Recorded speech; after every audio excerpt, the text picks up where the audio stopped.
ओम नमः शिवाय, जय महाकाल। आप सबको पता है प्रदोष का बहुत ही विशेष दिन आ चुका है जो कि महादेव जी को बहुत ही ज्यादा पसंद है। और महादेव जी को जो सबसे ज्यादा पसंद है वो है सावन का महीना। सावन का महीना भी स्टार्ट होने वाला है।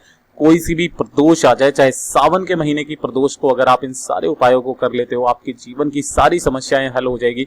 चाहे वो धन से संबंधित हो, नौकरी से संबंधित हो, आपके मान सम्मान के बारे में बात हो, या फिर आपकी कोई मनोकामना है जो काफी दिनों से पूरी नहीं हो रही है। आपने काफी सारे व्रत कर लिए, उपाय कर लिए, अष्टमी कर ली, नवमी कर ली, एकादशी, सब कुछ कर लिया, लेकिन फिर भी आपकी मनोकामना पूरी नहीं हो रही है, तब जाकर के आप सावन के किसी भी प्रदोष के दिन इस वाले उपाय को जरूर करना। ठीक है, पूज्य गुरु जी की ही कथा से सुनकर और समझ करके पूरे उपाय को बड़े विस्तार से बताऊंगा, परंतु उससे पहले आप सबसे एक छोटी सी गुजारिश करूंगा कि जो लोग पहली बार आए हैं चैनल को सब्सक्राइब जरूर करना और वीडियो को लाइक करके महादेव जी को कोई सा भी प्यारा नाम कमेंट बॉक्स में लिखना मत भूलिएगा।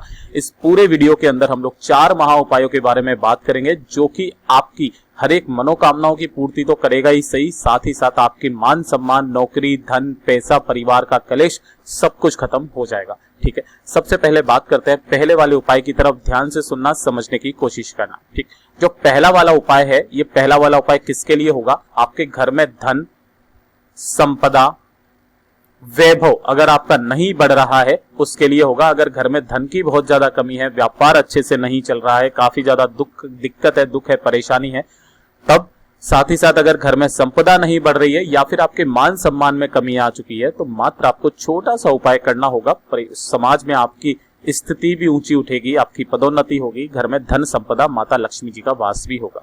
ठीक है, आपको ये वाला उपाय किस तरीके से करना है? मात्र प्रदोष के दिन करना है। सावन की आ जाए तो बहुत अच्छी बात है। ठीक है, आपको इस तरीके से ले लेनी होगी 5 बेलपत्र। कितनी लेनी होगी? 5 बेलपत्र लेनी होगी, जो कहीं से भी खंडित, टूटी फूटी ना हो, ये चीज जरूर ध्यान रखना। ठीक है, इसी के साथ में आपको ले लेना होगा थोड़ा सा पीला चंदन और थोड़ा सा ले लेना होगा गाय का घी। ठीक है ना, ये है गाय का घी है ये। ठीक, एक एक करके धीरे धीरे करके मैं आपको बताऊंगा, ध्यान से सुनना, समझने की कोशिश करना। ठीक है, अब आपको करना क्या होगा? एक कटोरी लेना और इस एक कटोरी के अंदर ही आपको थोड़ा सा पीला चंदन डाल लेना है ना, और पीले चंदन के अंदर थोड़ा सा गंगा जल डाल लेना। और गंगा जल और पीला चंदन का जो मिश्रण होगा ना, आपको करना क्या होगा? जो आपने बेलपत्रियां ली है, इनमें से 4 बेलपत्री एक तरफ रखना और 1 बेलपत्री एक तरफ रखना। ध्यान से सुनना, मैं जैसे बता रहा हूं, 4 बेलपत्री एक तरफ और 1 बेलपत्री एक तरफ। जो 4 बेलपत्रियां हैं, उन 4 बेलपत्रियों की जो ये तीनों पत्तियां हैं, जिधर की तरफ चिकना हिस्सा है, आपको क्या लगाना होगा? यहां पर लगाना होगा आपको पीला चंदन, है ना। कौन सा चंदन लगाना होगा आपको? पीला चंदन। इस पूरी की पूरी, इस वाली पत्ती पर, इस वाली पत्ती पर और इस वाली पत्ती पर, अच्छे से कि हरा रंग दिखाई ना दे, है ना। ये तो हो गई 1 बेलपत्र तैयार। इसी तरीके से आपको ऐसी की ऐसी ही 4 बेलपत्रियां तैयार कर लेनी है। ठीक है, अब जो 1 बेलपत्र बची है, उस 1 बेलपत्र पर इसी तरीके से आपको लगाना होगा गाय माता का घी। गाय माता का क्या लगाना होगा? घी लगाना होगा। मेरी बात आई समझ में? 4 बेलपत्रियों पर लगाना है आपको पीला चंदन और 1 बेलपत्री पर लगाना है गाय का घी। ठीक है, अब देखो इनको रखने का क्रम।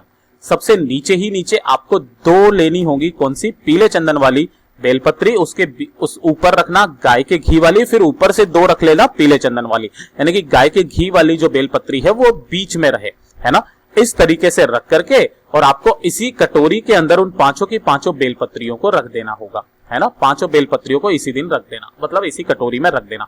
ये वाला जो काम करोगे आप कब करोगे? प्रदोष के दिन करोगे, सुबह के समय।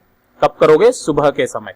अब ये वाली जो कटोरी है ना, इस कटोरी को आपको अपने घर में, अगर कहीं पर किचन है तो किचन में रख दीजिए, जहां पर आप पानी पीते हो ना उस वाले स्थान पर। अगर घर का मंदिर है तो घर के मंदिर में आप रख देना।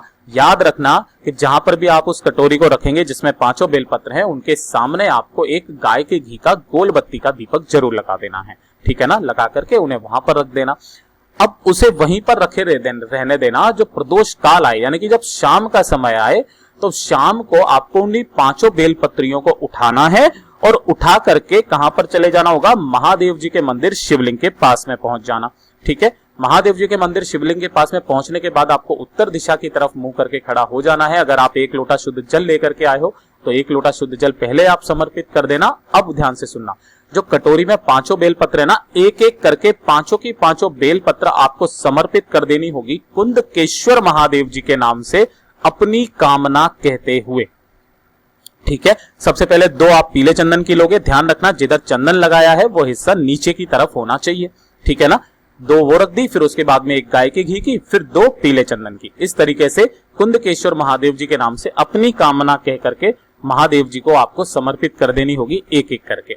इस तरीके से समर्पित कर दोगे, 2 मिनट बैठ करके यहाँ पर, और ओम नमः शिवाय, श्री शिवाय नमस्तुभ्यम का स्मरण करना, और स्मरण करने के बाद में उनसे विनती करना कि हमारे घर में धन संपदा वैभव की बहुत ज्यादा कमी है, महादेव जी कुछ ऐसा कीजिए कि हमारे घर में कभी भी किसी भी चीज की कमी ना रहे। याद रखिएगा, प्रदोष के दिन जो व्यक्ति इस वाले उपाय को कर लेता है उसके घर में सदैव धन संपदा वैभव भरा हुआ रहता है, कभी भी कमी नहीं रहती है।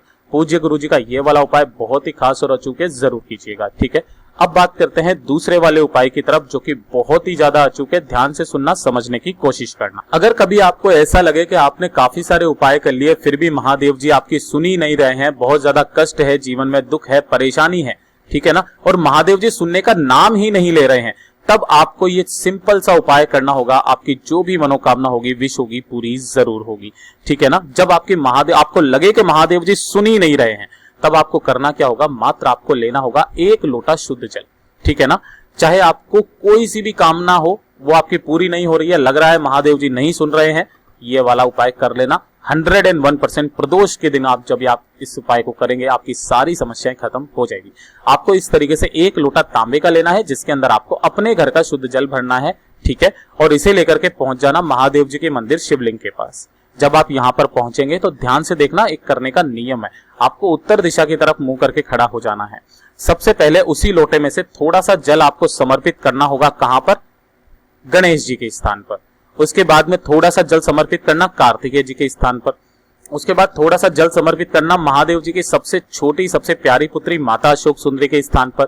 फिर उसके बाद में माता रानी के हस्त कमल पर आपको थोड़ा सा जल समर्पित करना है। अब उसके बाद में जब आप महादेव जी को जल समर्पित करने जाएं तो वहां पर आपको जल समर्पित नहीं करना है, शिवलिंग के ऊपर आपको जल समर्पित नहीं करना है। आपको 4 जगह पर जल समर्पित करके, और 5वां जो जल है आपको बेलपत्री के वृक्ष की जड़ों में डालना है, ठीक है। अब काफी सारे लोग बोलेंगे कि तो क्या भाई हम लोग महादेव जी को जल ना चढ़ाएं? देखिए, आप चढ़ाओ, कोई दिक्कत नहीं है, जो पूजा अर्चना करनी है आप पहले ही कर लो, लेकिन जब आप इस उपाय को करें तब ध्यान से सुनना, इस उपाय को करते वक्त में आपको महादेव जी को जल नहीं चढ़ाना है, आपको बेलपत्री के वृक्ष में उस 5वें नंबर पर जल चढ़ाना होगा। ध्यान से देखना, समझने की कोशिश करना। गुरुदेव ने जो अपनी कथा में बताया था कि इस चीज का प्रमाण जो है वो महाभारत में भी मिलता है, श्रीमद् भागवत गीता में भी मिलता है, और महादेव जी ने खुद ने आशीर्वाद ये दिया था कि अगर कोई व्यक्ति जो उनकी इतनी मन से सेवा कर रहा है, उसने मेरे ऊपर जल नहीं चढ़ाया है, उसकी कोई तो व्यथा होगी, कोई तो दुख होगा। जो गुरुदेव ने बताया वही बता रहा हूं। तो उन्होंने माता रानी को एक चीज बोली थी कि जो मेरे ऊपर जल ना चढ़ाए, लेकिन आपके हस्त कमल पर जो भी व्यक्ति जल चढ़ा देगा उसे दुगुना फल प्रदान होगा, है ना। कौन सा?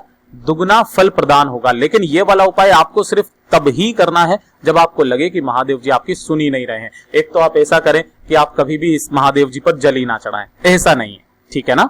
तब आपको ये वाला उपाय करना होगा जब महादेव जी आपकी सुन ही नहीं रहे हैं, ठीक है। बहुत सिंपल सा उपाय है, चाहे कोई सा भी फल की प्राप्ति हो, आपको दुगने फल की प्राप्ति होगी। पूज्य गुरुजी ने जैसा बताया वैसा आसान भाषा में आपको बताने का पूरा प्रयास किया।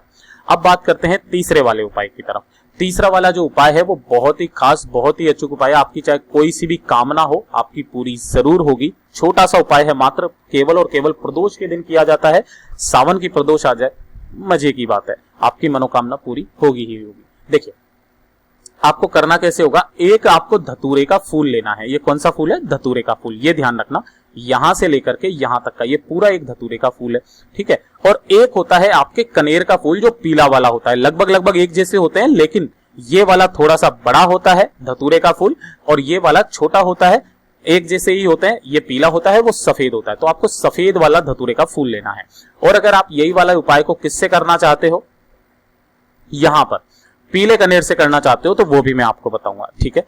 इस तरीके से आपको फूल लेना है और एक लोटा शुद्ध जल ले लेना है। जो भी आपको मिल जाए, धतूरे का फूल मिल जाए तो वो ले लेना, कनेर का पीला फूल मिल जाए तो वो ले लेना, कोई दिक्कत नहीं है, ठीक है ना। लेकिन दोनों को चढ़ाने का क्रम अलग है, मैंने इसी वजह से ये वाला वीडियो बनाया है।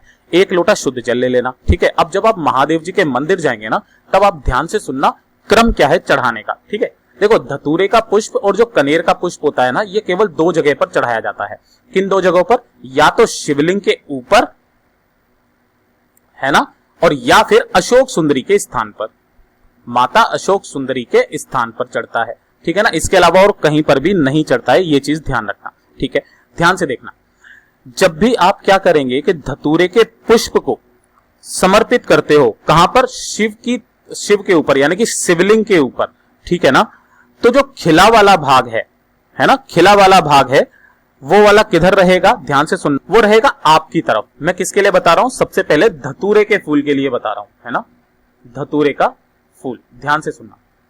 जैसे आप इधर की तरफ खड़े हुए हो ना, तो वो जो खिला हुआ भाग है ना, वो रहेगा आपके तरफ, और जो डंडी रहेगी आपसे विपरीत दिशा में, अगर आप यहां पर समर्पित करते हो तो, ठीक है। और अगर आप इसी धतूरे के फूल को कहां पर समर्पित करते हो, माता अशोक सुंदरी के स्थान पर, तो खिला हुआ भाग जो रहेगा वो शिवलिंग की तरफ रहेगा, महादेव जी की शिवलिंग की तरफ, और जो ये डंडी वाला भाग है ये रहेगा जलाधारी की तरफ, ठीक है। ये तो हो गया धतूरे के फूल का। लेकिन जब आप यहां पर कनेर का पीला वाला फूल चढ़ाते हो ना, तब ध्यान रखना कि जब आप यहां पर शिवलिंग के ऊपर चढ़ाएंगे तो उसकी जो डंडी रहेगी वो रहेगी आपकी तरफ, खिला हुआ फूल जो रहेगा वो रहेगा आपके विपरीत दिशा में। और जैसे ही आप अशोक सुंदरी के स्थान पर चढ़ाते हो तो जस्ट उल्टा होगा, खिला हुआ जो भाग होगा कनेर के फूल का वो रहेगा जलाधारी की तरफ, और डंडी रहेगी शिवलिंग की तरफ, ठीक है। इसी तरीके से आप दोनों जगह में से किसी भी जगह पर आपको ये फूल समर्पित कर देना होगा, और उसके बाद में एक लोटा शुद्ध जल अपनी कामना कहते हुए, मेरे देव आदिदेव महादेव जी को जो व्यक्ति समर्पित कर देता है अपनी कामना कह करके, उसकी सारी कामना पूरी जरूर होती है। चाहे किसी भी कार्य सिद्धि के लिए हो, चाहे किसी भी मनोकामना पूर्ति के लिए हो, संतान प्राप्ति के लिए हो, उसकी सारी कामना पूरी जरूर होती है। पूज्य गुरु जी का ये वाला उपाय बहुत ही खास हो चुके, जरूर कीजिएगा। इस वाले उपाय से आपके घर में सुख शांति समृद्धि भी आती है, धन धान से परिपूर्ण रहता है। इसके बाद में सबसे लास्ट का उपाय है, जितनी भी माताएं बहनें मेरे इस वीडियो को सुन रही हैं, देख रही हैं, ध्यान से सुनना, समझने की कोशिश करना। अगर आपके पति या आपका बेटा पथ भ्रष्ट हो गया है, पथ भ्रष्ट होने का मतलब है कि वो गलत रास्ते पर जा चुका है, पर नारी के चक्कर में पड़ चुका है, नशा करता है, सेवन करता है ना, गलत बात बोलता है, चिड़चिड़ा हो चुका है, लड़ाई झगड़ा करता है, ठीक है। कोई भी व्यक्ति जो आपके परिवार में है ऐसा, उसके लिए आपको ये वाला उपाय जरूर करना चाहिए। भाई जो पथभ्रष्ट हो गया है वो तो करेगा नहीं, उसी के परिवार वाला कोई भी इस उपाय को कर सकता है। इस वाले उपाय को करने के लिए आपको सिर्फ और सिर्फ प्रदोष के दिन करना है। सुबह करना चाहो सुबह कर लो, प्रदोष काल में करना चाहो प्रदोष काल में कर लो, कोई दिक्कत नहीं है। आपको इस तरीके से लेने होंगे काले तिल, ठीक है ना। गुरुदेव ने इसकी कोई संख्या फिक्स नहीं बताई है, आपको जितने लेने हो उतने ले लेना, चुटकी भर ले लेना, और एक लोटा ले लेना शुद्ध जल का, जिसके अंदर आपको अपने घर का शुद्ध जल भरना है, ठीक है। और इन दोनों चीजों को लेकर के आप पहुंच जाना महादेव जी के मंदिर शिवलिंग के पास प्रदोष के दिन, ठीक है। सबसे पहले आपको एक लोटा शुद्ध जल मेरे देव आदिदेव महादेव जी को समर्पित करना होगा, ओम नमः शिवाय श्री शिवाय नमस्तुभ्यम का स्मरण करते हुए, और उसके बाद में अपनी जो आप लेकर के आए हो काले तिल, उन काले तिलों को शिवलिंग के ठीक ऊपर आपको समर्पित करना है, और उसी के ऊपर आपको हथेली अपनी लगा लेनी है, और हथेली लगा करके उस व्यक्ति का नाम और गोत्र बोलना है जो बहुत ज्यादा चिड़चिड़ा है, चाहे आपकी बीवी हो या बेटी हो या बेटा हो, पति हो, कोई भी हो, उसका नाम और गोत्र बोल करके महादेव जी से विनती करना कि वो व्यक्ति जो है पथभ्रष्ट हो चुका है, सही रास्ते पर आ जाए। ध्यान रखना, जब भी आप यहाँ पर तिल समर्पित करेंगे, किन महादेव जी के नाम से करेंगे, श्रम्भेश्वर महादेव जी के नाम से, श्रम्भेश्वर महादेव जी के नाम से। जब भी आप ऐसा नशा पान का या फिर कोई व्यक्ति पथभ्रष्ट हो गया है, इनका उपाय करते हैं तो श्रम्भेश्वर महादेव जी के नाम से किया जाता है। ऐसा आप बोल देंगे, और ऐसा बोलने के पश्चात यहां से इन्हीं काले तिलों को उठा करके और आपको अपने घर के तरफ आ जाना है। और जो भी व्यक्ति चिड़चिड़ा है, गाली देता है या फिर पथभ्रष्ट हो चुका है, आपको करना क्या होगा, उस व्यक्ति को कैसे भी करके इन काले तिलों को चाहे सब्जी में मिला के, चाहे किसी में भी मिला करके आपको खिला देना होगा। देखिए, मानिए 3 दिन के अंदर अंदर वो व्यक्ति सही रास्ते पर आने लगेगा। पूज्य गुरु जी के ये सभी उपाय बहुत ही खास और अचूक है, जरूर कीजिएगा। साथ ही साथ वीडियो पसंद आए तो लाइक जरूर करना, चैनल को सब्सक्राइब जरूर कीजिएगा, और आपको सबको सावन की बहुत बहुत शुभकामनाएं।